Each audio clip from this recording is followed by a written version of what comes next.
میم اس میں آپ نے بتایا تھا نا کہ قوت غضب اگر صحیح کام لے تو اس سے اخلاق بہتر ہوتے ہیں، تو اس کی نہیں سمجھ آئی نا. پہلے یہ بتائیں قوت غضب سے کیا مراد ہے؟ اس سے مراد غصہ نہیں ہے جس کو آپ کہتے ہیں اچھا اچانک ہمیں غصہ آ گیا. غصہ نہیں ہے غصہ ہی ہے، لیکن یہ بیسیکلی جس کو میں نے یہاں پر غضب کہا وہ ایک ری ایکشن ہے، برائی کے خلاف ایک ری ایکشن. یہی کہہ رہی ہوں نا، جیسے کہ کلاس ہو رہی تھی نا تو دو لڑکیاں آپس میں باتیں کر رہی تھی، تو اس سے میں بھی بہت زیادہ ڈسٹرب ہو رہی تھی اور وہ بھی نا، یعنی کہ ان کی بھی اٹینشن ادھر نہیں تھی.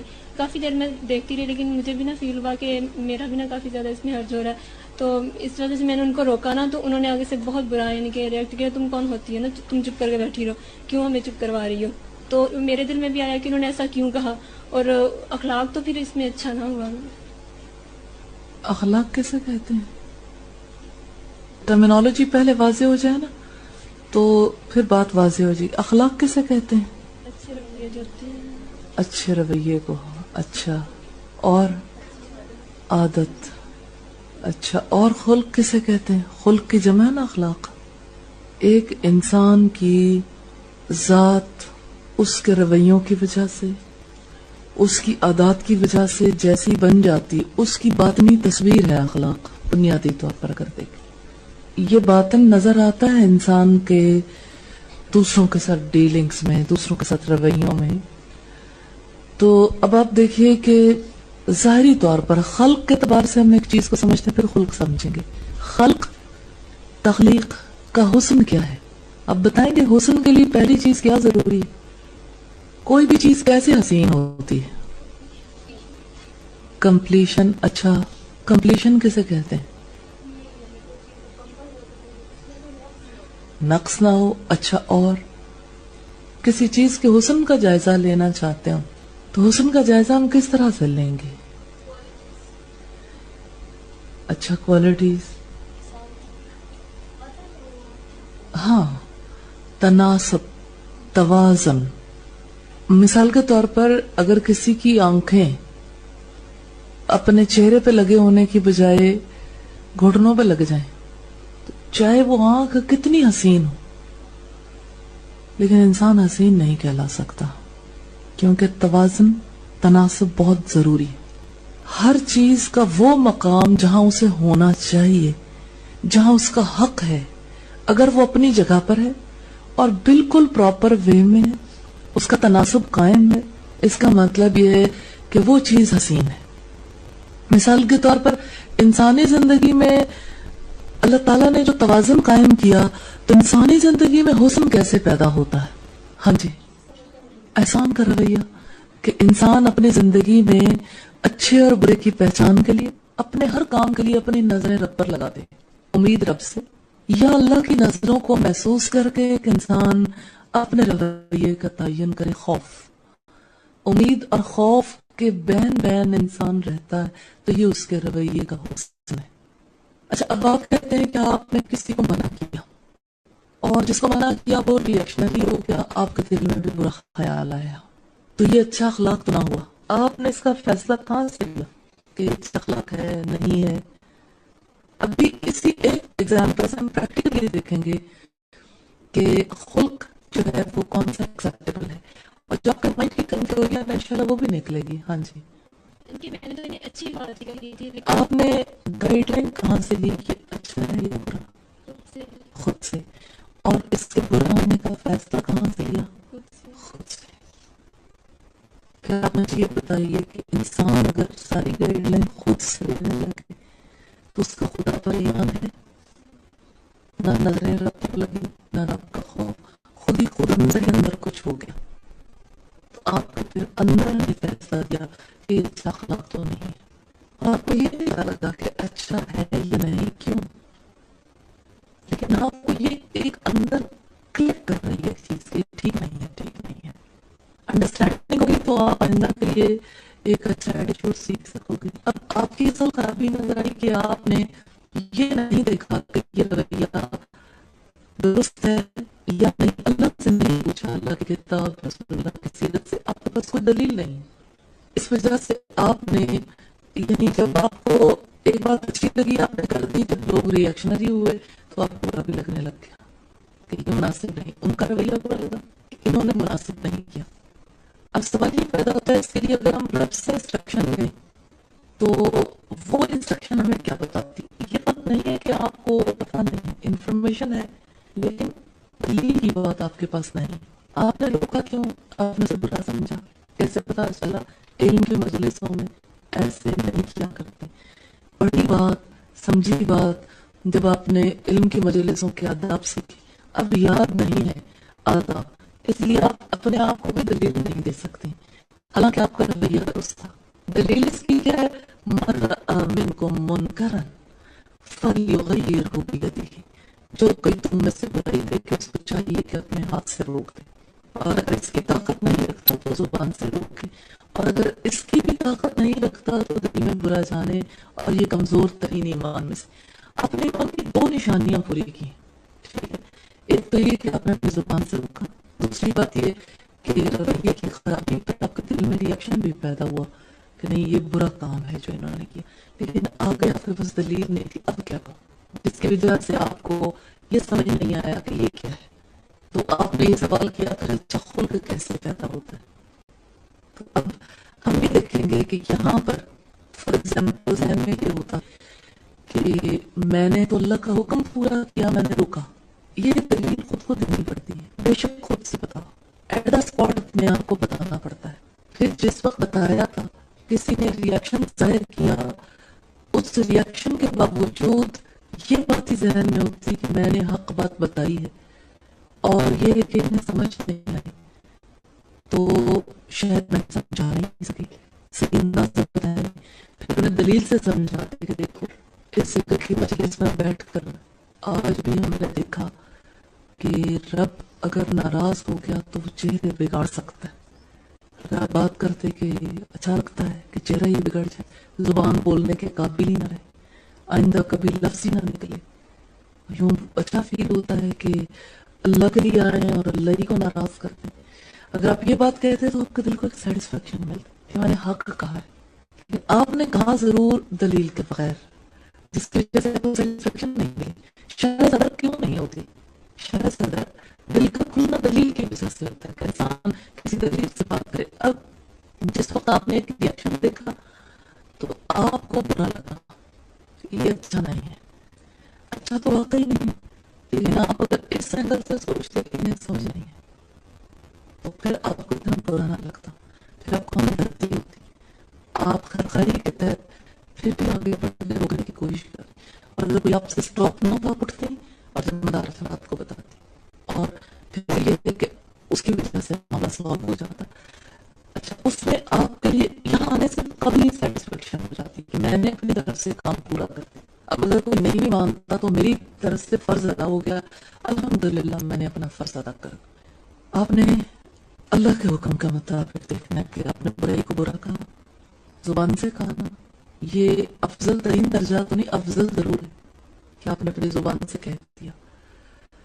تو زبان سے کہا, آپ افضل درجے پر ہیں, الحمدللہ اللہ نے کام لے لیا, آپ نے کہہ دیا, اور اس طریقے سے یہ ہے کہ آپ بلزم ہوں گے, اپنا فرض ادا کر دیا.